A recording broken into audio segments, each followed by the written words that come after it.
Good morning, good afternoon, good evening, wherever you may be. We hope you're having a good and safe, happy new year, and you've had some good memories come up and be able to keep them in mind for the coming months and years and decades ahead. Well, today we thought we'd have a special live stream. We know 2020 may not have been the best for some. For others, like myself, it was one of the best years I ever had. But not everybody's like that. What we want to do today, though, seeing as we're starting in a new year, it's the second here in New Zealand, it's the first in other places. What can we do to be able to help us make next year, this year, not next year, 2021, to be able to be a great year, one that we can continue to have good memories? Well, let's bring our guest on today. He's a young man, and I'd like to welcome everybody to Jonam Ross. How are you today, Jonam? I'm awesome. Thank you for having me. I'm very impressed by that intro you had. I was blown away. Brilliant. Oh, great. Well, you look at the intro, and I guess if you look at the eye a little bit, that was sort of like 2020, where we might have just struggled. Yeah. We've got an opportunity, even if COVID hits again, to be able to look positively at the new year. And that's what this is all about. And we're looking forward to hearing some of the things that you're going to be highlighting to us. And let's take them to heart so that even if COVID hits, like here in New Zealand, we don't have COVID apart from returning New Zealanders. So we can walk around without masks. We can basically do things normally. We can go to the beach. Not that that's much good for England and snowy weather. So making you jealous now, all over, on all fronts. Well, when you guys have summer, we have winter, so you know. Yeah, all one day of summer is fantastic. Oh, you just have one day of summer. Yeah, it's a national holiday, and that day is summer. It's fantastic. Right. No, we have slightly more than one day in most of New Zealand. Our summer normally goes from somewhere December to April, sort of. So we're quite fortunate. Yeah, I had a girlfriend from Australia, and I remember being confused that Christmas was like Christmas trees in the middle of blazing summer, and she's on a boat fishing and stuff. I'm like, something's wrong here. No, that's what we're used to. I've never had a white Christmas. I know we've had snow, it would be decades ago on Christmas Day, but not very often. Yeah. So, we don't know what a cold Christmas is like. But anyway, that's by the by. It is. So, how are you finding 2021 so far? It's been great so far. We did. So this was my second Christmas that I celebrated. The first one was last year. I kind of did New Year's the year before, but so this was the second Christmas. I ate enough calories on this one to make up for the ones I missed, which was which was good going. So lots of yoga in the new year. That's one goal. But it's been a real invitation, I think, to focus on exactly what we're going to talk about, which is how we can make this year as good as possible. We've seen how many curveballs can be thrown at us that we'd never see coming, like the COVID stuff. we didn't see that coming. So now that that's reminded us that, hey, life can throw unexpected things at us. Yeah. How can we actually prepare ourselves so that we're not thrown off by it? So it's been a good chance to think and like ask myself about that. Great. So just going back from it, you said one of your goals. So does that mean you got more than one goal? Oh, I have many. I'm on a mission. There are a lot. There are different areas of life, and maybe we can talk about this. But yeah, having goals is important, because if we don't have them, if we don't have something that we're actually working towards, then we tend to default to whatever comes naturally to us, whatever comes easiest to us. And for many of us, that's, and myself included, that could be binge watching Netflix for hours at a time. Or that could be... Sorry, I pushed the wrong button. There we go. Am I back? Yeah. No, you're back now. I cool. Mucked up there. So yeah, goals are important, because if we don't have them, we'll default to what comes naturally. And for most of us, it's not productive stuff. And I read a statistic recently about how a large percentage of people watch at least 4 hours of television every day. And when you add that up throughout an entire year, you've lost entire weeks worth of time. Just not doing anything. It's time when you've been awake, when you've been conscious, and it's just disappeared. So when we have goals, then we can say, okay, here's something that I actually want to use my time for and invest in achieving. So yeah, that is very important. Yeah, definitely. Yeah, I'd like to just at this stage welcome and say thank you for everybody for being on the live stream. And we look forward to having any comments. If you've got any questions for Jonam about goals, maybe it's a fear, maybe it's something you really want to work on and you're not sure how to do that. Here's a perfect opportunity to be able to do that while we're on the live stream. But you can always contact Jonam through, he's part of our group. And if you'd like to have a chat, you like what you hear and you like what he says, by all means touch base with you. He's there, and I'm sure you don't mind me saying this, you would help others if they reached out to you? I make a point of it. This is what I'm doing now. As some backstory of who I am and why I'm here as well, other than just having been in the organization, I've also been working in the personal development industry for the past kind of 4 or 5 years now. In the last year, the last 2 years, time does fly quickly. I've been working in the behavioral engineering world and working as a hypnotherapist and all these areas where we can actually create powerful changes. And it was in 2020 when I actually realized that the community of ex-Jehovah's Witnesses was bigger than just me. I said to you in the room beforehand, I thought I was on my own. I thought, well, I had a bad experience in the organization and that was just my thing and everyone else is, fine with it. And then I started doing research and realizing that there are tens of thousands that we know of who are, who are still struggling with the after effects of the situation we were all in. So my whole mission now, and it's just escalating more and more by the week, is very aligned with what you talk about, Shane, which is providing resources to help ex-Jehovah's Witnesses to rebuild their lives, to reclaim our minds, to heal our hearts, and to rebuild our futures, so that we're not living life as subservient to the organization.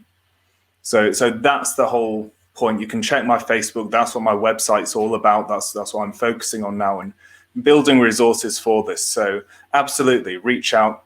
I'm happy to message. I'm happy to have, a phone call or something, because this is important. And there's a silver lining to what we've gone through, in that we've found out that you can believe something wholeheartedly. You can believe something so completely that you would stake your life on it, as many of us would have done, and have that thing turn out to be wrong. And that's shocking, and that's heartbreaking, and that's all the negative things it is. What it also is it's eye-opening. because if we were wrong about those things that we would have staked our lives on, then maybe there are other things that we're wrong about as well. And that can be fantastic, because if we think, well, my future's bleak, or I didn't have a college education, so I'm not going to be able to build a life for myself, or I have no social skills because I never learned how to socialize properly, and so I'm never going to be able to find a relationship that's healthy and connected and committed. That those ideas could be just as wrong as our former things that we would have staked our lives on. So there's a lot of negative, but there's that silver lining that really highlights the fact that, you know, we do have hope. We do have options and opportunities right in front of us that we can actually work towards. Yeah. I guess what you just said, Ben has sent us through a message. Surreal. Yeah. It's one of those things where you read, in fact, we remember it, right? It's like we got told this isn't a cult. This is this isn't a cult, because a cult has one charismatic leader and we have 8 uncharismatic American old dudes. So so that adds up. And I was convinced that was my line of reasoning. And then but you'd see other people, like, you know, the Mormons on them, and I always made friends with the Mormons. So I was like, these are the only suckers in town who know what we're going through, because they're knocking on doors too. So I always built good rapport with them. But or Scientologists or any of these other mind control cults were like, man, they're so weird, they're so brainwashed. And coming out of that, it's like, wow, if anything, it's a lesson in compassion, right? Because it's like, well, wow, I was doing all that same stuff and I didn't even know. Yeah. No, that feeling very true. Yes, definitely. So, you know, with Ben, with regards to, you know, what you've just said as well, is there a way to be able to get that thinking under control so that we can start moving forward and setting goals for ourselves? Yeah, great question. So in terms of getting that under control, one of the biggest things that I personally had to deal with, and I help other people deal with as well, is what we call in the mind in the mind deprogramming community, thought stopping. And thought stopping is a mind control mechanism that cults use to stop its members asking questions or thinking or saying things they shouldn't. So those are things like I put off researching the organization for years. I knew I should. And it was like, well, I'll get round to it. I have so much work to do this week. I'll get round to it. And it's giving ourselves the permission to actually just look at the things we were scared to look at, to answer the questions, or things like, well, what if they're right? What if Armageddon is just around the corner and there's lots of scary stuff in the news, right?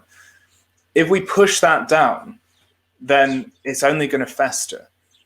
There's a quote that what you resist persists. And just like you go to the gym to build muscle, you put it under resistance so that it builds and gets stronger. When we have fears, or when we have these thoughts that are not helpful to us, if we just try and press them down and compress them, it builds them up. It does the opposite of what we want. Shedding the light of day on them. And if you're a writing type, get a notebook and write it down. And make a list of, okay, what are my thoughts, first of all? And then what questions do I need answering in order to lay this thought to rest? Because then you've done 2 things. You've objectified them. So you can, instead of the thoughts running on a loop, like we have a little script of words, like a mental conversation we have, and then once it reaches the end, it'll just kind of click back to the beginning. Yeah. We stop that by putting it on paper, or putting it just outside of us, even just saying it out loud. We've objectified it then, which makes it easier to look at. And then when you subject it to scrutiny, it's like, well, do I actually believe that? Or is that actually true? And just challenging it and subjecting it to the scrutiny and to critical thinking.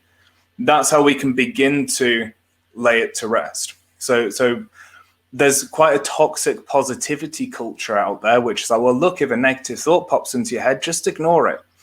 So, well, maybe it's there for a reason. You know, we very often have little mishaps in our house with the grill. We don't have a toaster, so we use the grill to make toast if we have it. Toast is a big thing in the UK. I don't know if it is. Yeah, no, we've got toasters. It's like a national treasure here. But we, and sometimes it goes wrong. And so you've got this fire alarm screaming at you. And I'm like, well, we can't just say, well, just ignore the fire alarm. Just get on with whatever you're doing. Pretend it's not there. It's like, no, that's hurting your ears. It's distracting you. Even if you pretend it's not, it's just a pain. You need to go and do what you can to fix it and reset it. And it's the same with thoughts and fears and emotions that are uncomfortable for us. They're there for a reason. And that needs to be addressed. So we shouldn't ignore it. We should accept it as in like saying, hey, this is happening and I need to address it. But when you take that, then you can take ownership of it. It's like, cool, this is my thought. I'm challenging it. I'm going to look into it and find out what I need to find out if I do believe this is true or if I don't. Like that's a first step, is I do whatever research we need to do to lay those thoughts to rest and to give yourself the permission to do that. And that sense of permission is the first step, I think, is feeling able to do it. And what if a person's really scared to do that? So they might think about, I should, like you were talking about, I should do research. Like I know many, it took them 30 years before they even typed in Jehovah's Witnesses into Google. In that case, that is a good question. In that case, I would say there's plenty of our life that needs improving and addressing other than that as well. If that's just too much, then my guess is that there are other things going on in life as well. Okay. Some things that are challenging, stressful, things that are worrying us. And so in terms of all the different areas of life, it's like, well, look, what's important and what's urgent? And then what's less important and what's less urgent? And we prioritize, like, okay, what's going to make this week the best week possible? Yep.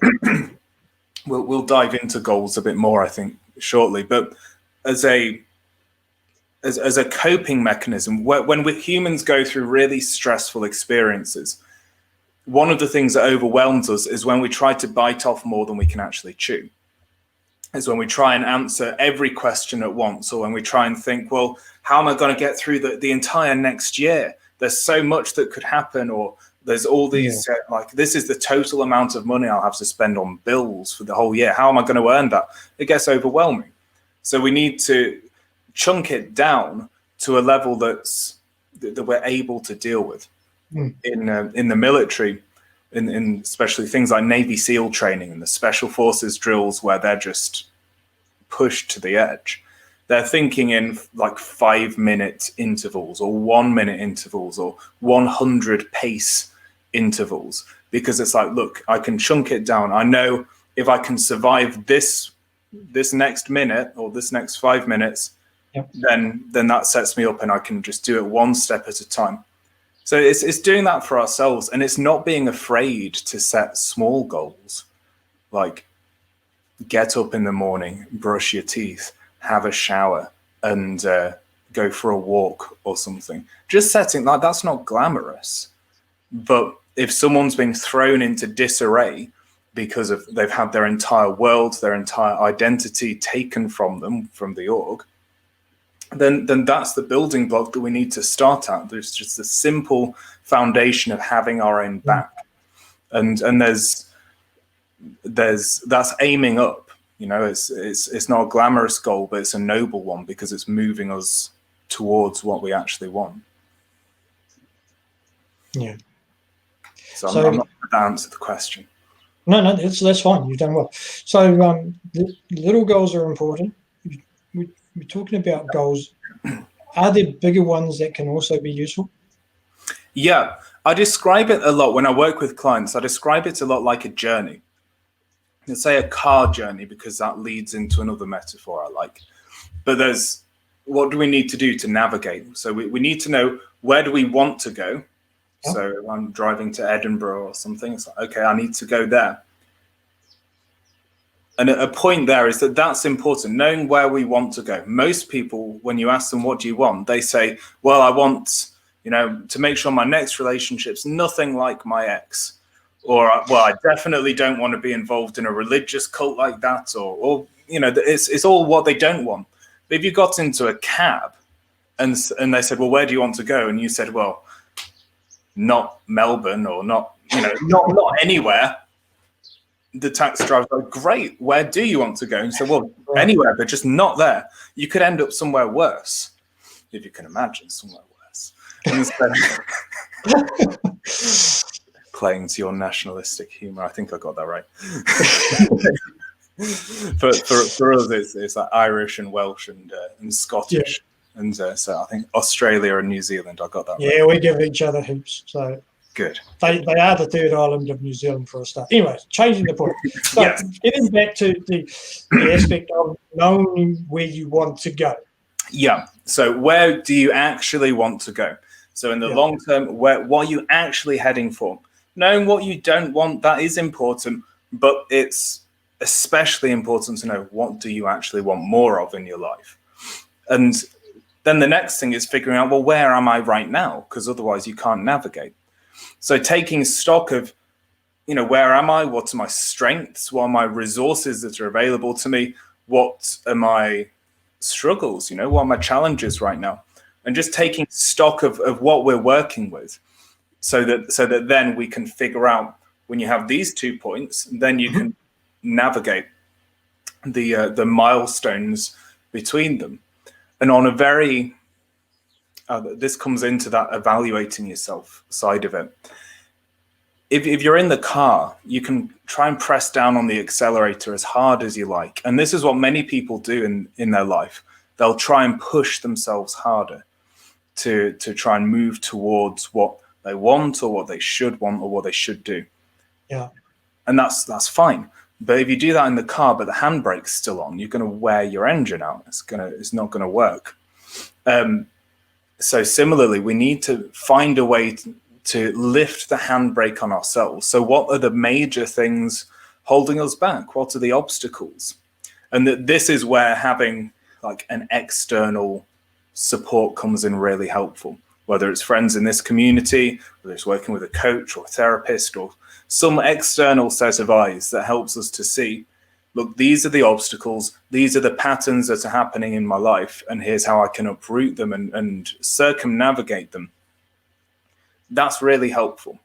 So when you combine that and see, okay, what's a goal that I would find meaningful for this year? So let's say this time next year, when you're thinking about the year that's just happened, what do you find meaningful? What would make you feel good inside yourself? Yeah. And then backwards engineer from there.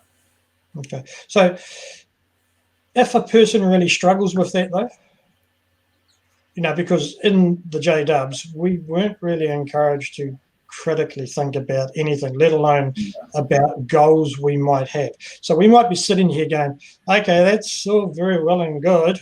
So a goal for next year. They struggle with that. Yeah. And then they struggle to try and break it into little tiny bits and pieces to get to the end goal. What can we do?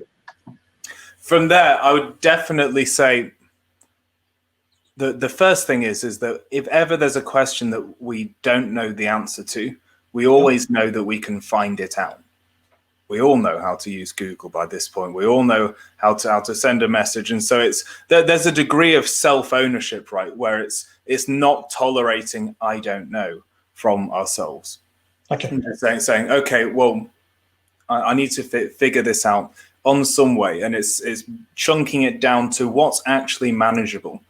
Right. It's like that, they call it the flywheel effect, right, where like getting that first rotation. A flywheel is a wheel that's weighted on one side, basically. So as you get it to turn once, that's kind of hard work. But then eventually the momentum builds and it starts to generate a lot of power. Yeah. Life's like that a lot. So sometimes it's these first steps that are difficult. And you know what? If setting a big goal for the entire year is just too much, it's like, well, what's the biggest manageable thing you can think about right now? Okay, cool. So it might just be a 1 month goal. It might be a 2 week thing, but just something that gives you a direction. Because here's the thing, as we make progress, our perspective changes anyway. So the goal we set now, if we keep making progress, then in 6 months' time, we might say, do you know what? I want to refine that goal a bit. I want to shift it and change it. So there's not that huge pressure to make the perfect goal and the perfect action plan, because it's probably going to get, we're going to have to adjust it anyway. Yeah, that's right. It's what's big enough to inspire us, for us to feel compelled by it, and what actually feels real to us. Like, oh, I want to be an Olympic athlete. So, well, that's inspirational for some people, but not for me particularly. So that's not going to motivate me to go out and go running and training every day. I want it's something more like, I want to feel good in my body, and I want to feel happy when I catch sight of myself in the mirror. That's, even though it's not particularly glorious, it's like, that's more motivating to me than this big inspirational fanfare. So it's tuning into what actually works for you. What can you cope with? What can you manage, while also creating that momentum, while also stretching yourself a bit. Okay, cool. So just taking it the next step further, we had a question come through, if I can find it. It's this one here. So we've got all these goals. We're feeling great. We go 2 weeks into it. Yeah. And then... lose momentum. So how can we keep ourselves motivated to achieve those goals? Stella's asked. So a big part of this is keeping it front of mind. There's a part of the brain called the reticular activating system. And so that's the part where, say, if you bought a new car, or you bought a new dress or T-shirt, something, suddenly you start seeing it everywhere. Yeah. It's like, wow, everyone else got the same idea as me and bought the thing. And the fact is, they were always there, but because it's become important to you, then your brain's starting to look for it, and it's filtering out reality to give you more of what's important to you. So that's proven scientific fact.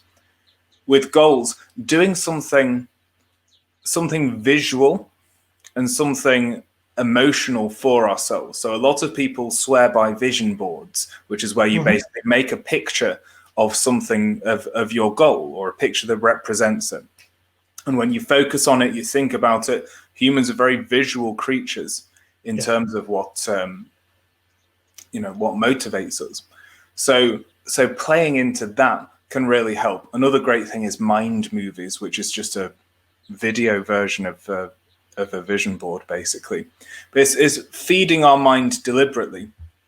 One of the things that I've taken on just personally as a habit that I recommend to other people too is thinking about what's the first step of our day. And for most people, which included me until recently, it's, you wake up, you check your phone, check your WhatsApp, your emails, your iMessage, whatever, check social media, scroll for a bit, check the time. Okay, I need to go and do something else now. And the first thing we're doing is we're putting our mind into a reactive state where we're responding to the environment, and it's got nothing to do with our goals for ourselves. So what you can do instead is decide to just devote the first 2 minutes of your day to yourself. If you can't do anything else, just like try with this. Personally, I made a little mind movie for myself. Or you can make one of those vision boards, and just making that first step of your day to watch that or to look at that and to just contemplate what's actually important to you, and imagine what it'll be like to have that. And we can call this the law of attraction. You can call it all kinds of things.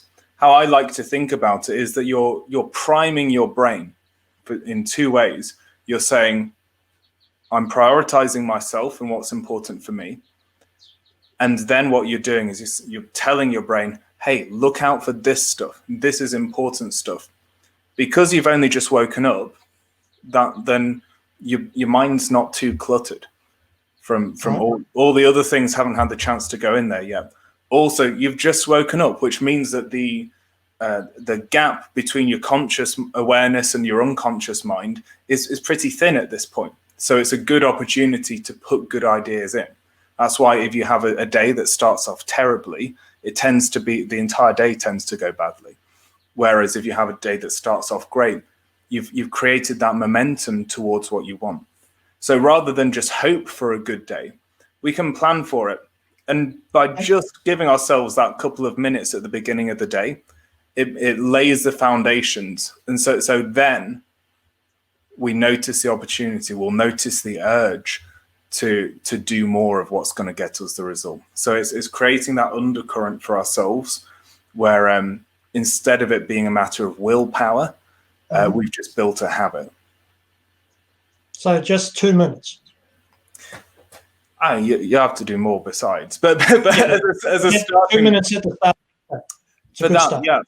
For that exercise, if that's all that feels manageable, then if that's all a person can bring themselves to do, it's like, do that as a first step, and then that can feed into other things. Like, well, if the goal is to be consistent, and here's another thing I learned from a friend and mentor of mine. I think he said this in one of the podcasts I interviewed him a couple of weeks ago. And it's this idea of, rather than setting goals in terms of milestones, like I want to lose 20 pounds in the next 6 months or something, that's fine. But the other thing we want to set with goals is, what do our days look like? What's the pattern of my day? How am I being consistent with myself or my week? And so setting goals in that way, it's like, well, I'm just being consistent with myself.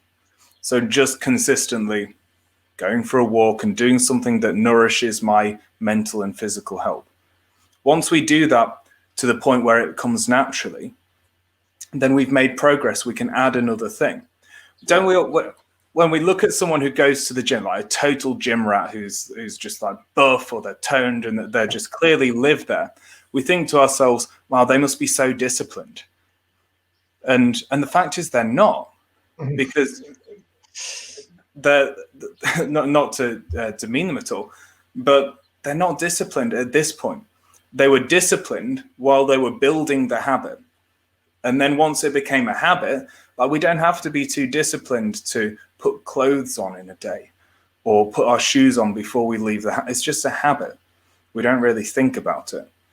And so the discipline, that part comes in while we're building the habit. So that's where willpower exists, and that's where we're needing to kind of cajole ourselves along sometimes. But just being aware of that as well makes it less overwhelming for people. I know in the past I thought, oh my God, I'm going to have to be torturing myself, dragging myself out of bed at whatever ungodly time every day. And so I'd give up, because I was like, well, I can't live like this forever.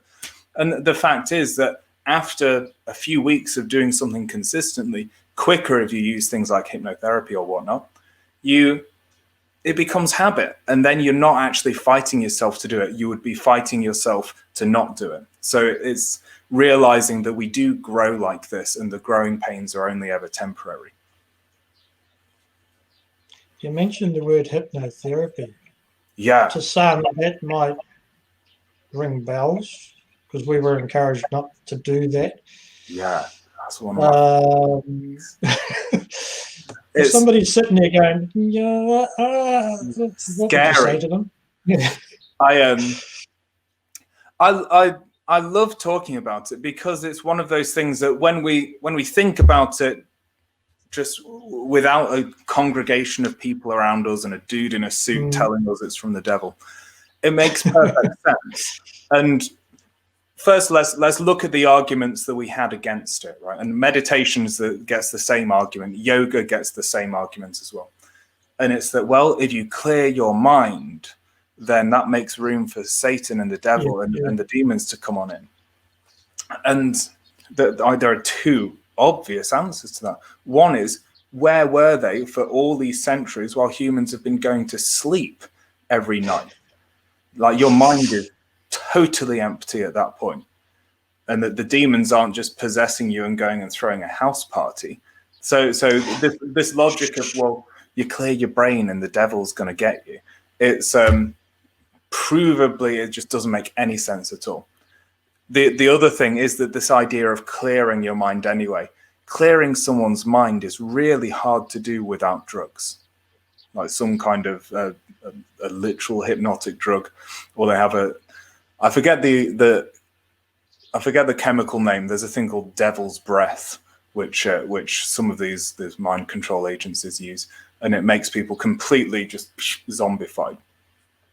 That's damn near impossible to do, to clear your mind or get someone to clear it.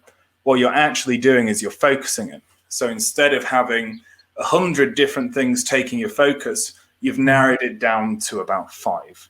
So that then, instead of it, say if you want to work on your goals or you want to uproot some old programming, instead of it having to be this like slow grinding process that takes a long time, you've actually focused it down.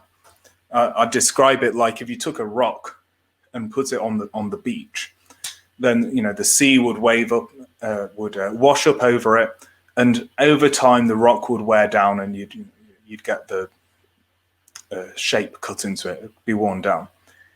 That's how a lot of people approach personal development. That's what we experienced in the organization. We were sat there during the meetings like pebbles on a beach, having indoctrination waving over us. And what's the alternative? If you want to be quicker, you can go into one of those factories where they have a water jet. And you've seen those water jet machines where they can cut through sheet metal, and it's just water. But because it's just focused and it's pointed powerfully in one place at one time for a deliberate reason, then you're able to make incisive cuts. You're able to make a lot of progress very quickly. And so that's what we're doing by focusing your mind on something that's important to you. Then you're able to add more of your mental power to it. So and so things like hypnotherapy, obviously with someone who's good, with someone who you trust, that, and meditation and yoga as well. You're training your mind to get stronger, to be able to focus, to be able to deal with things in a clear and calm way. So the fears that we had before, and someone, I didn't catch the name, someone commented about the mental health beliefs in the... Yeah, there was Ben. Yeah. The things like meditation and yoga and hypnotherapy have been proven to be fantastically healthy for people's mental health. And not to be all conspiracy theorist here, but it does make me think, well, is it a coincidence that some of the most healthy things for people that help them to be happy, calm, level-headed, to not be living in fear all the time, that's something the organization discourages. So taking it to the next step there, if somebody was to form new habits, can hypnotherapy help create new patterns in our heads? Stella wants to know. Yeah, absolutely. So that is basically what it is. It's taking skill development and turning it internal. So most of us, we don't think about how we think. We just kind of live life and we have our thoughts popping into our head, and we're kind of the captors, or the captives rather, of the thoughts we have going on. Yep. What hypnotherapy is doing is, just like if you go to the gym and have a personal trainer who tells you, look, here's how to use your body for it to work better. In hypnotherapy, how I use it is we're getting rid of like unconscious baggage. You're getting rid of just clutter that doesn't belong there, like just old obsolete tensions. And then you're practicing the behaviors that you actually want. So let's say if you want to think more positive thoughts about yourself, or you want to feel more hopeful and more optimistic about life, then that doesn't happen by accident. Like success in any area of life rarely happens by accident. So what we can do, we can go in and be deliberate about it. You can build a new pattern. You can remove the old patterns, and hypnotherapy is great for that because it does it in a very elegant and a very just sleek and uncomplicated way. So I'm biased, of course. You're biased. That's all right. You find it very successful. But yeah, very helpful for creating. And the new patterns in our head is a great point as well that Stella makes, because so many people are like, well, I'll be happy when COVID's over, or I'll be happy when something else changes on the outside. And the problem is that when we view life like that, all of the powers outside of us. That's one of the things that being in the organization that they try to do is keeping your locus of control external. Yeah. When you realize that, hey, if I change stuff in here, then the results I get, the way I speak to people, the way I behave, the way I treat people, the opportunities that open up, that's going to change too. That's a very empowered point of view to be looking at life from. So then instead of feeling like a victim of fate, then it's like, well, hey, I'm responsible for my mind. I'm responsible for the results it gives me. And I'm responsible for learning how to make it work for me. So yeah, it's a really good question and being asked from a good perspective as well. Good. So we were talking before and you sent me through a bit of a diagram, and I think it's a good time to bring that up now, because from what you're talking, I find a lot, I'm just trying to make it so it's not too big. I'll just share that screen now. I'll just get rid of that. Okay. So, journey of recovery. What I'm finding is people are hearing things like what we're talking about. Yeah. And then they go back around again and come back to the exact same points we're talking about. And then they go back again and go back around the circle.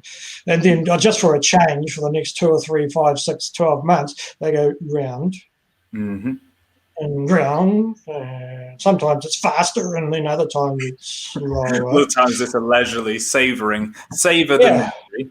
Yeah. So what we've been talking about, all these goals, very practical, and it's great that you've shared them with us. Looking at the diagram that you put together, how can we use this to help us understand? Say if it's one of our friends who's been in the cult, another strong-minded organization that wants things done their way. Yeah. How can we break that cycle? Using the thing here. Yeah, so this thing, I'm not sure if the whole thing will fit on the screen. It'll definitely be small. It's an A4 document. We'll share it in the group somehow. But what I realized, I was talking with a guy who was we're working with, who's ex-psychological operations, so special forces, psyops, really cool guy. And he was talking about in Colombia, where there was a whole army's worth of children basically abducted by this guerrilla group. So they kidnapped these kids and indoctrinated them, turned them into soldiers basically. And this group was fighting against the government. That needed to end.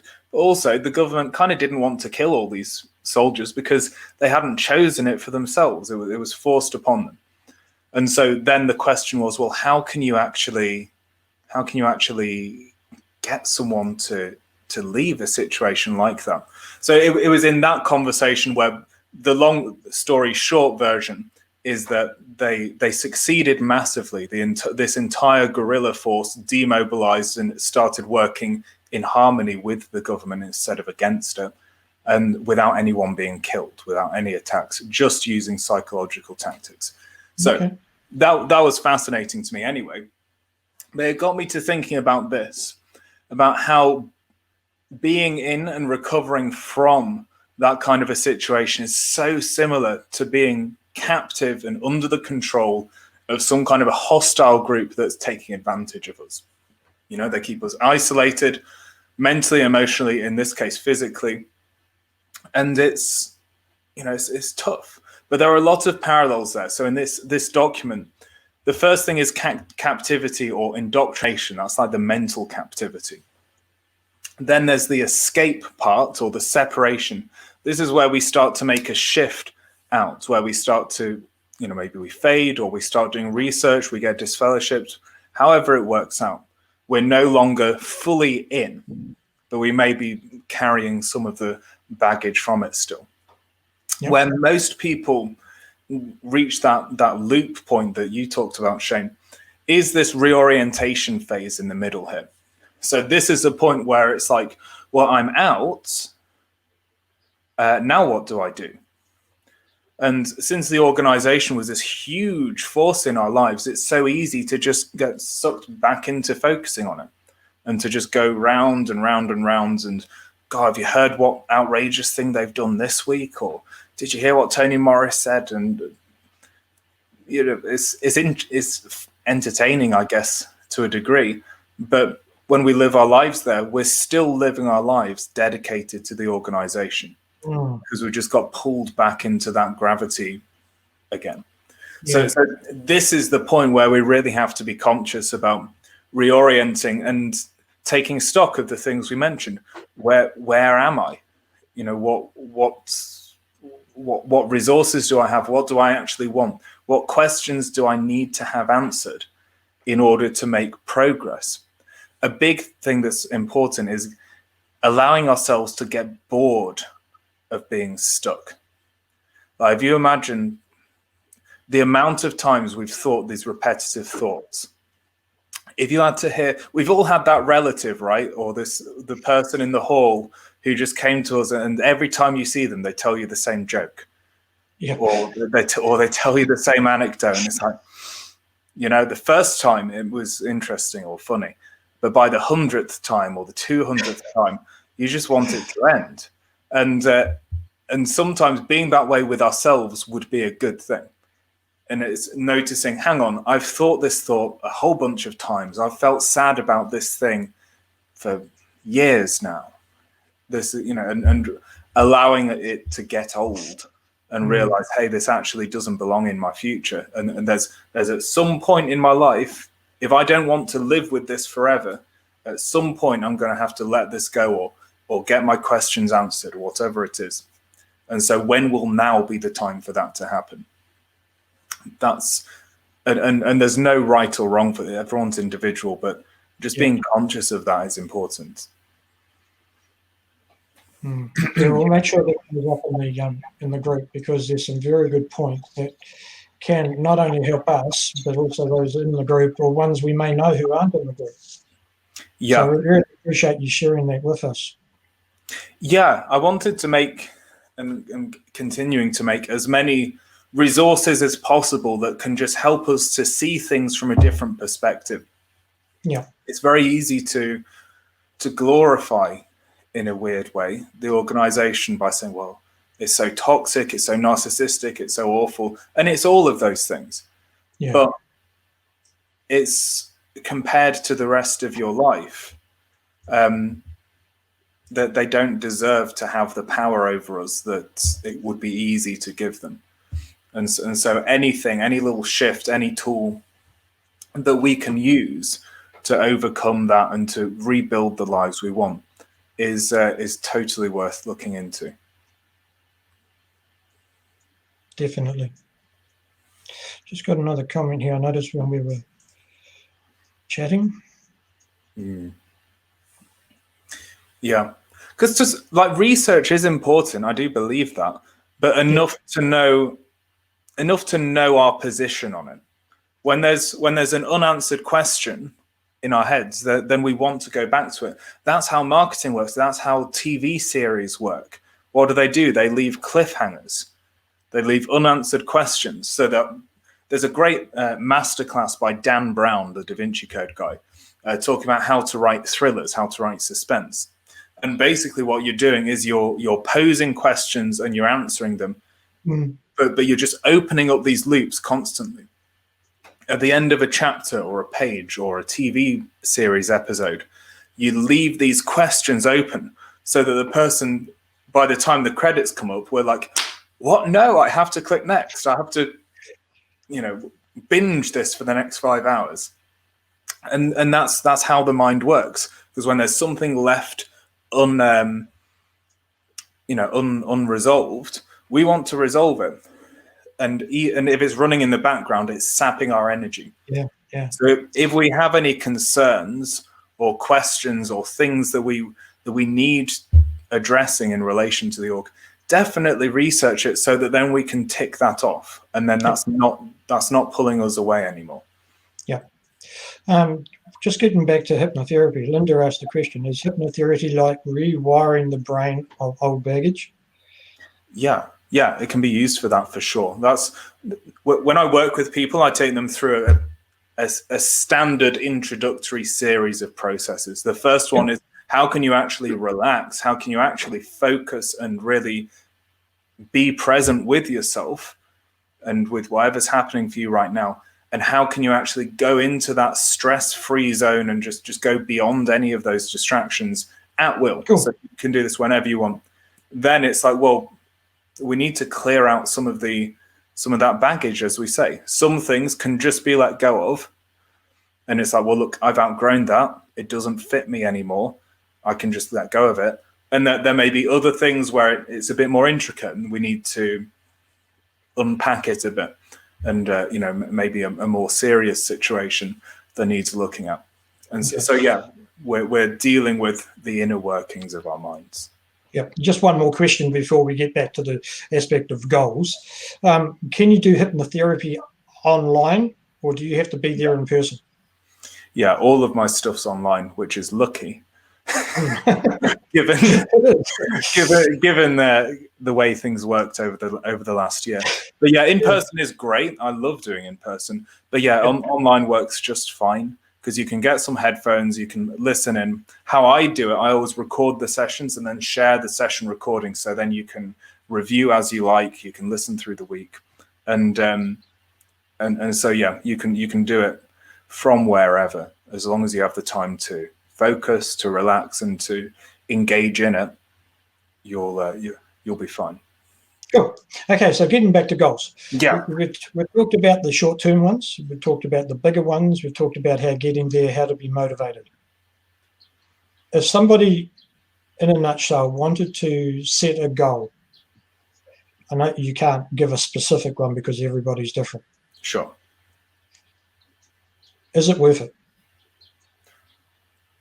If it's a good goal, yeah, I'd say so, for sure. One of the scary things, and one of the reasons people shy away from goal setting, is that it's taking responsibility. When we were in the organization, we were like, all the responsibility pretty much was outside of us. It's like, well, we're just kind of sitting back, we're just doing as we're told, and then God's going to come and fix everything. I don't need to take care of my mental health or my emotional or physical health, because the new system's going to come and fix everything. And what's the point in making the world a better place? It's just like polishing the brass on a sinking ship. Why would you do that? So we have this very detached point of view when it came to life. So when it comes to setting goals, like, a big part of that is taking ownership. It's saying, hey, I do have responsibility towards myself, towards my life and what happens in it. And I'm going to do the best I can with it. And that's an intimidating thing if we've not done it before. So that's one of the reasons people shy away from it. The bonus, or rather the way I think about it, if I find myself or people I know getting, lax in that area, then I always like to think, okay, if, let's say, fast forward to the end of my life, when I look back over the hopefully many decades of this and reflect over it, would I be happy with this trajectory? If I continue as I've been continuing, will I be happy to have spent those years and decades of my life in that way? Or would I wish that I'd set some goals? Would I wish that I'd done something differently? And that's usually a pretty big wake-up call. It has been for me anyway. So yeah, definitely worth it, because it sure as hell beats the alternative. And the alternative is to just run on autopilot, and then when it's far too late, to look back and regret it. Which is kind of kind of morbid. We'll talk about something upbuilding in a second. We'll find something happy to say. But it's practical what you say. It's important, yeah. Yeah, we don't want to be where we are right now this time next year. No. So any step we can take it. It's maybe hard, but we've got another member in our Life After Facebook group, Jonam, can help us. You're not alone. So how can we have a positive look for the future? I think it's by realizing on a global level, it's not getting swept up by the hype is the first thing. It's not allowing ourselves to get too swept away by the propaganda. When you look at actual statistics and human history in general, it's like, look, what we're currently going through isn't the worst thing that's ever happened to humans. It just isn't. It's the best advertised because we've all got smartphones now. Yeah. But in terms of human existence, man, we've got it easy. So just realizing that and researching like ways in which life has got better over the past 50 years, so that we overcome the pessimism that the organization built into us. The whole thing, the world's worse now than it ever has been. 30 minutes of research will show you that that's just not the truth. Yeah. So that's helpful just to clear that background fog, right? And on the other thing, it's like, well, the reverse is when you imagine going into the future and achieving what you want to achieve, or if you imagine looking back at your life and feeling satisfied, that feeling would be amazing and absolutely worthwhile. And it's finding those things that matter to you, where it's like, you know, if you enjoy helping people. And so for myself, if I have a session with someone and it's receiving the messages like, wow, last year I went through Christmas and I was so stressed. I had a headache all day. I had a nosebleed. I bled through like 4 tea towels.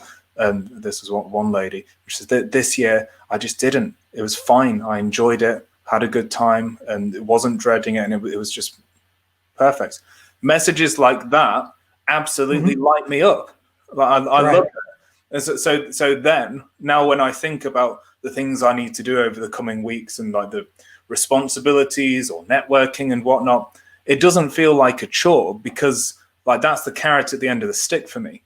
So it's finding the things for you that light you up so that then that's what you can look forward to. So then it's not like, I've got to do this goal because, well, some British guy told me I should. It's it's like, wow, I get to do this because this is a part of the path towards something that I really love. All right. So in summary, would you just like to, there's been 1 or 2 questions with regards to how to connect with you. Can you give the ones who are watching now and later in the live stream, how they can get in contact with you? Obviously, you're in our Life After JW group. So what's the other ways that they can get hold of you? Yeah, absolutely. So my name's Jonam Ross. On Facebook, it's my full name, which is Jonam Tulio Ross, but you'll see it there in the group. So just add me, send me a friend request or a message request. Alternatively, the website is www.thenewlifeacademy.co.uk. And that's where all the stuff is. I've got free resources there. I've got a free workshop that I just uploaded about overcoming celebration anxiety. I've got the podcast, which has a bunch of new things coming out all the time. So in terms of other stuff that's available, that website is there. You can email info@thenewlifeacademy.co.uk. And between that or just messaging me directly on Facebook, I'll see it and I'll be happy to get back to you. Great. Well, we really appreciated the time that you spent with us for the last nearly hour. And it's flown by. It has flown by. It's been very practical, and we really appreciate what you've been able to share with us. So thank you for coming on. We've certainly appreciated it. Thanks for inviting me. Alrighty. So in 2 days' time, which is totally unusual for our group, we normally only have one live stream.